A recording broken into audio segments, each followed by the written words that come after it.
Olá pessoal, boa noite. Para quem não me conhece, meu nome é Tamara e eu sou fonoaudióloga aqui da Associação Pra Cura da ELA. Nessa semana, onde a gente tem o Dia Mundial das Doenças Raras, nós estamos com essa programação super especial, cheia de vídeos com muitas informações em todos os campos do conhecimento, trazendo para vocês o melhor cuidado aos nossos queridos e raríssimos pacientes de ELA. A doença pode ser rara, mas os conhecimentos não. Eles têm que ser abundantes, eles têm que girar. As pessoas têm que conhecer sobre as doenças raras e procurar saber a melhor forma de fazer esse cuidado. E é pensando nisso que hoje eu vim aqui falar um pouquinho sobre a correlação entre as funções de fala e de deglutição. Vocês sabiam que a partir da avaliação da fala, o fonoaudiólogo consegue fazer algumas inferências e já raciocinar em qual vai ser o comportamento da musculatura durante a deglutição? Para falar sobre isso, a gente tem que relembrar um pouquinho sobre as 5 bases motoras da fala, que são elas: respiração, fonação, articulação, ressonância e prosódia.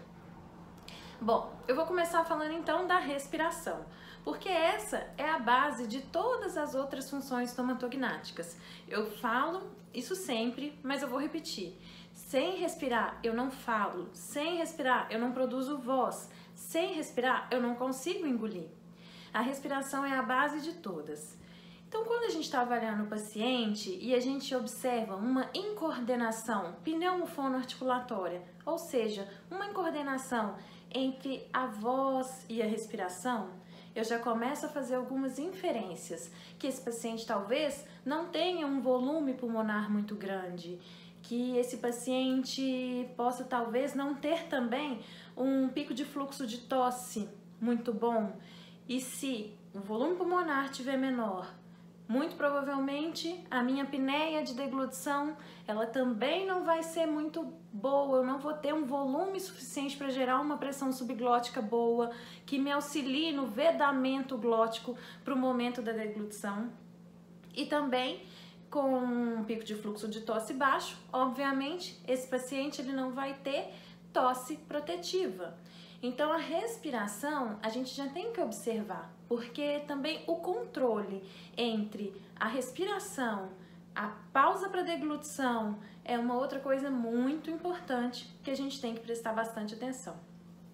Quando eu falo de articulação, aí eu tô já me referindo ao comportamento muscular, né, dessas estruturas. Então, eu observo lábios, língua, bochecha, véu palatino, que é a musculatura do céu da boca, e a musculatura da garganta, né, os constritores faríngeos.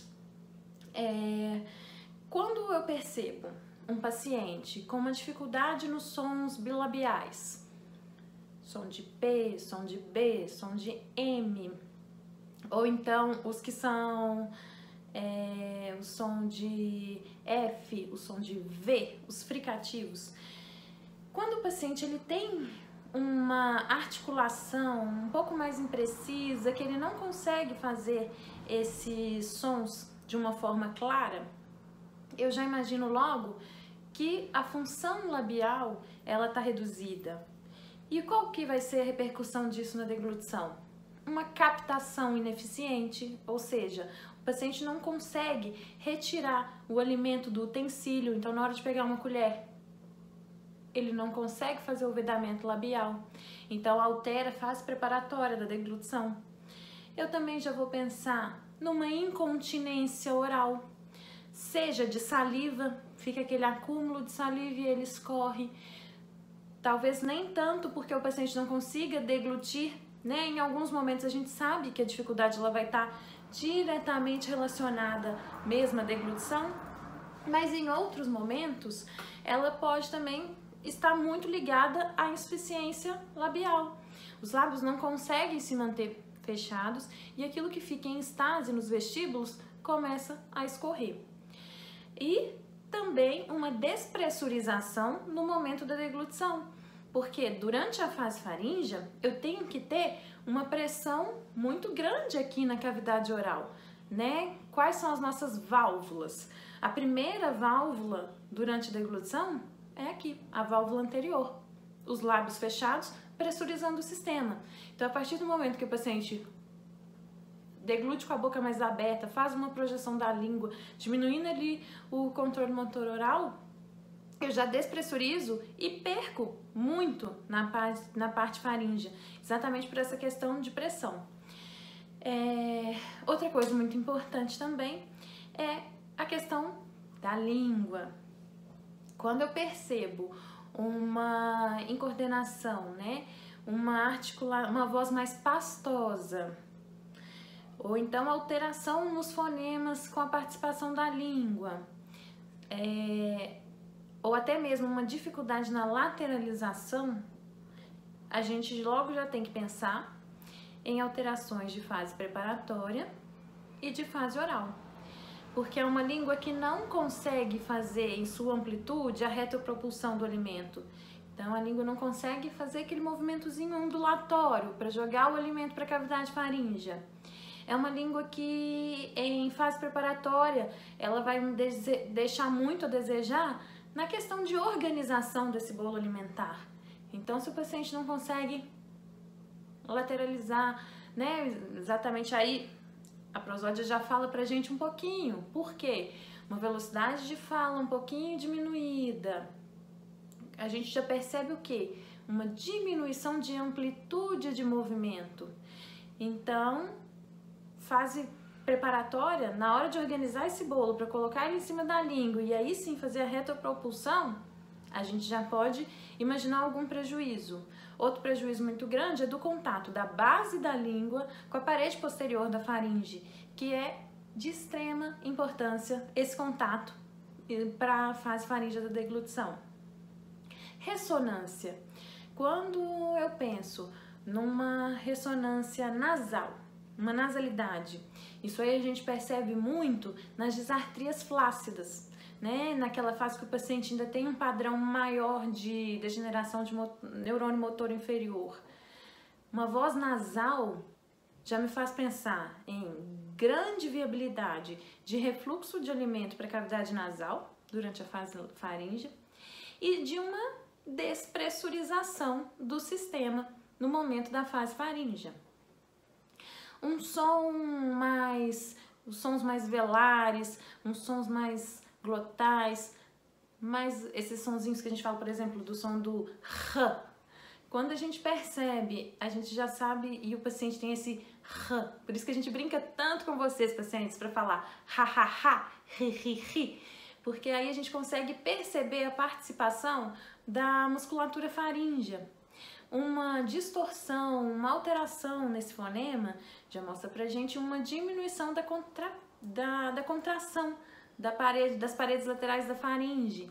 E aí a probabilidade de ter retenção de alimento e o risco de aspirar após a deglutição também acontece. Da mesma forma, eu me lembrei agora um fonema importante, né, que seria o som do K e o som do G. Esses dois fonemas, que aí a gente está falando de base de língua, eles também são muito importantes porque eles levam a gente a raciocinar sobre a possibilidade de haver um escape prematuro. A base da língua, se ela estiver incompetente, se ela não estiver conseguindo segurar esse alimento enquanto ele está em fase oral, né, enquanto ele ainda está na cavidade oral, o risco dele escapar antes da deglutição é muito grande. E aí a gente tem um risco de aspiração antes da deglutição. Então, a probabilidade de estase me faz pensar em risco de aspiração após a deglutição, mas essa ausência de controle motor oral me faz pensar no risco antes da deglutição. E o risco durante a deglutição, ele vem com a base motora de fonação. A qualidade vocal diz muito pra gente. Então, um paciente com uma voz um pouquinho mais astênica, uma voz que a gente fica assim, mas tá um pouco rouca, um pouco soprosa. Muitas vezes os pacientes bulbares, eles apresentam isso.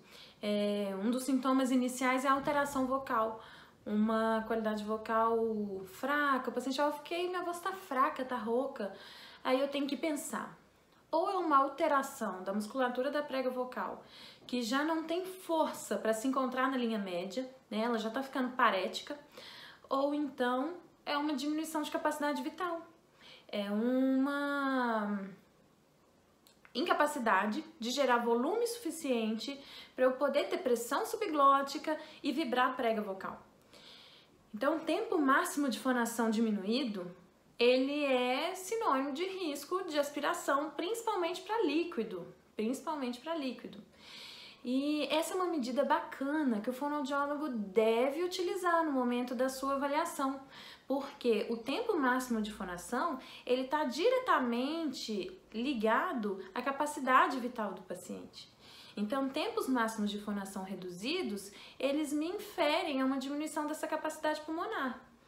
E isso é muito bacana, porque às vezes até na nossa discussão com o fisioterapeuta, a gente pode até falar com ele, você já mediu recentemente capacidade vital? Porque eu percebi que meu paciente perdeu em tempo fonatório. E isso logo significa que a capacidade vital está diminuída. Então, pessoal, eu espero que eu tenha levado vocês a raciocinar um pouquinho sobre essa correlação entre as funções.